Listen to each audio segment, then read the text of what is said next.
Little House on the Prairie. Indian Jamboree. Winter ended at last. There was a softer note in the sound of the wind, and the bitter cold was gone. One day, Pa said he had seen a flock of wild geese flying north. It was time to take his furs to Independence. Ma said, "The Indians are so near." "They are perfectly friendly," said Pa. He often met Indians in the woods where he was hunting. There was nothing to fear from Indians. "No," Ma said, but Laura knew that Ma was afraid of Indians. "You must go, Charles," she said. "We must have a plow and seeds, and you will soon be back again." Before dawn next morning, Pa hitched Pet and Patty to the wagon, loaded his furs into it, and drove away. Laura and Mary counted the long, empty days. 1, 2,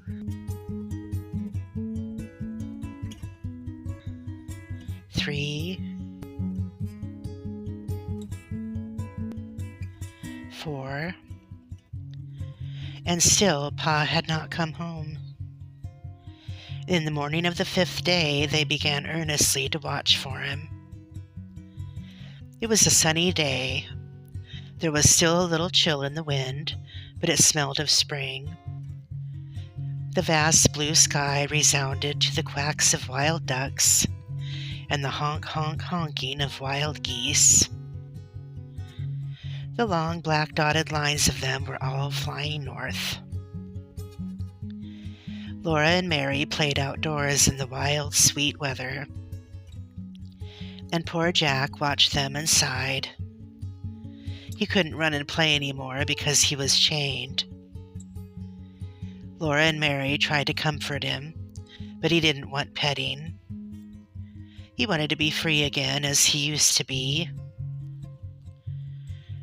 Pa didn't come that morning.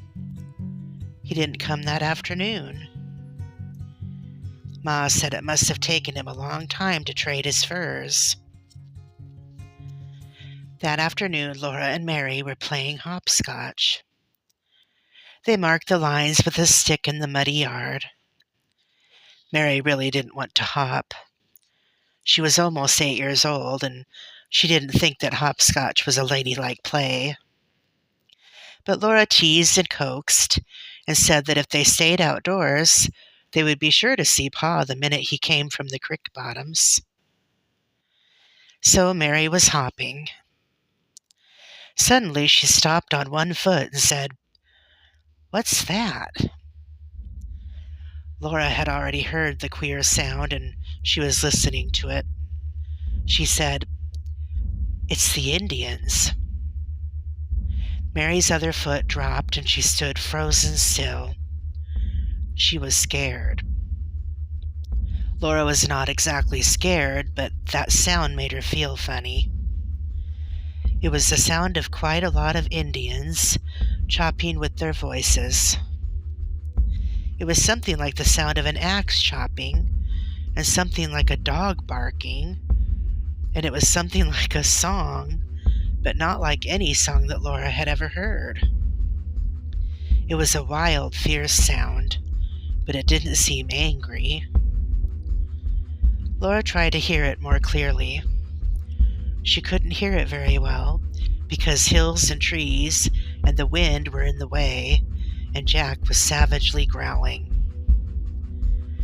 Ma came home outdoors and listened a minute. Then she told Mary and Laura to come into the house. Ma took Jack inside, too, and pulled in the latch string. They didn't play anymore. They watched at the window and listened to that sound. It was harder to hear in the house. Sometimes they couldn't hear it. Then they heard it again, and it hadn't stopped. Ma and Laura did the chores earlier than usual. They locked Bunny and the cow and calf in the stable and took the milk to the house. Ma strained it and set it away. She drew a bucket of fresh water from the well, while Laura and Mary carried in wood. All the time that sound went on. It was louder now and faster. It made Laura's heart beat fast.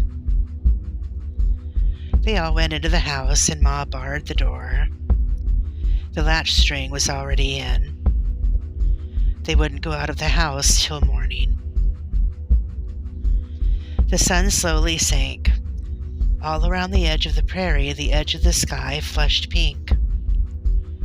Firelight flickered in the dusky house, and Ma was getting supper. But Laura and Mary silently watched from the window. They saw the colors fade from everything. The land was shadowy, and the sky was clear, pale gray. All the time, that sound came from the creek bottoms, louder and louder, faster and faster, and Laura's heart beat faster and louder. How she shouted when she heard the wagon! She ran to the door and jumped up and down, but she couldn't unbar it. Ma wouldn't let her go out. Ma went out to help Pa bring in the bundles. He came in with his arms full, and Laura and Mary clung to his sleeves and jumped on his feet. Pa laughed his jolly big laugh. "Hey, hey, don't upset me," he laughed. "What do you think I am, a tree to climb?" He dropped the bundles on the table. He hugged Laura in a big bear hug and tossed her and hugged her again. Then he hugged Mary snugly in his other arm. "Listen, Pa," Laura said. "Listen to the Indians. Why are they making that funny noise?" "They're having some kind of jamboree," Pa said. "I heard them when I crossed the creek bottoms." Then he went out to unhitch the horses and bring in the rest of the bundles. He had got the plow. He left it in the stable, but he brought all the seeds into the house for safety. He had sugar, not any white sugar this time, but brown. White sugar costs too much. But he had brought a little white flour. There were cornmeal and salt and coffee and all the seeds they needed. Pa had even got seed potatoes. Laura wished they might eat the potatoes, but they must be saved to plant. Then Pa's face beamed and he opened a small paper sack. It was full of crackers. He set it on the table, and he unwrapped and set beside it a glass jar full of little green cucumber pickles. "I thought we'd all have a treat," he said. Laura's mouth watered, and Ma's eyes shone softly at Pa. He had remembered how she longed for pickles. That wasn't all. He gave Ma a package and watched her unwrap it, and in it was enough pretty calico to make her dress. "Oh, Charles, you shouldn't. It's too much," she said. But her face and Pa's were two beams of joy. Now he hung up his cap and his plaid coat on their pegs. His eyes looked sideways at Laura and Mary, but that was all. He sat down and stretched out his legs to the fire. Mary sat down too and folded her hands in her lap. But Laura climbed onto Pa's knee and beat him with her fists. "Where is it? Where is it? Where's my present?" she said, beating him. Pa laughed his big laugh like great bells ringing, and he said, "Why, I do believe there is something in my blouse pocket." He took out an oddly shaped package, and very, very slowly he opened it. "You first, Mary," he said, "because you are so patient." and he gave Mary a comb for her hair. "And here, Flutterbudget, this is for you," he said to Laura. The combs were exactly alike. They were made of black rubber and curved to fit over the top of a little girl's head. And over the top of the comb lay a flat piece of black rubber, with curving slits cut in it, and in the very middle of it a little 5-pointed star was cut out. A bright-colored ribbon was drawn underneath, and the color showed through. The ribbon on Mary's comb was blue, and the ribbon in Laura's comb was red. Ma smoothed back their hair and slid the combs into it. And there in the golden hair, exactly over the middle of Mary's forehead, was a little blue star. And in Laura's brown hair over the middle of her forehead was a little red star. Laura looked at Mary's star, and Mary looked at Laura's, and they laughed with joy. They had never had anything so pretty. Ma said, "But Charles, you didn't get yourself a thing." "Oh, I got myself a plow," said Pa. "Warm weather'll be here soon now, and I'll be plowing." That was the happiest supper they had had for a long time.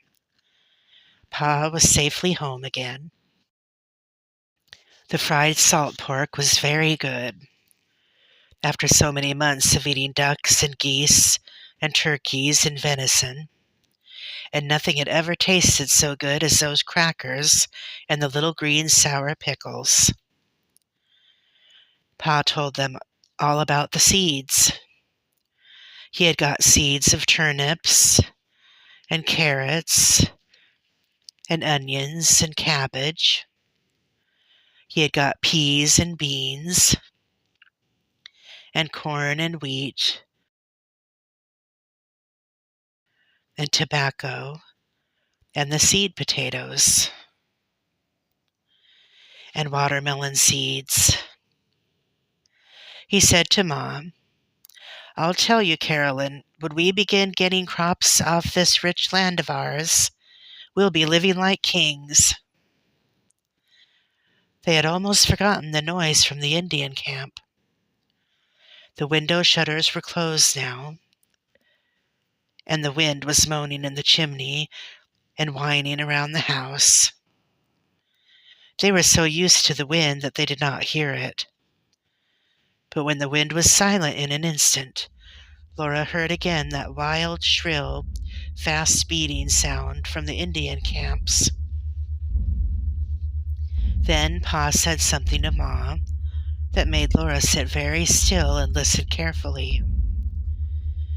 He said that folks in Independence said that the government was going to put the white settlers out of the Indian Territory. He said the Indians had been complaining, and they had got that answer from Washington. "Oh, Charles, no," Ma said. "Not when we have done so much." Pa said he didn't believe it. He said, "They always have let settlers keep the land. They'll make the Indians move on again. Didn't I get word straight from Washington that this country's going to be open for settlement any time now? I wish they'd settle it and stop talking about it," Ma said. After Laura was in bed, she lay awake a long time, and so did Mary. Pa and Ma sat at the firelight and candlelight reading. Pa had brought a newspaper from Kansas, and he read it to Ma. It proved that he was right. The government would not do anything to the white settlers. Whenever the sound of the wind died away, Laura could faintly hear the noise of that wild jamboree in the Indian camp. Sometimes, even above the howling of the wind, she thought she still heard those fierce yells of jubilation. Faster, faster, faster, they made her heart beat.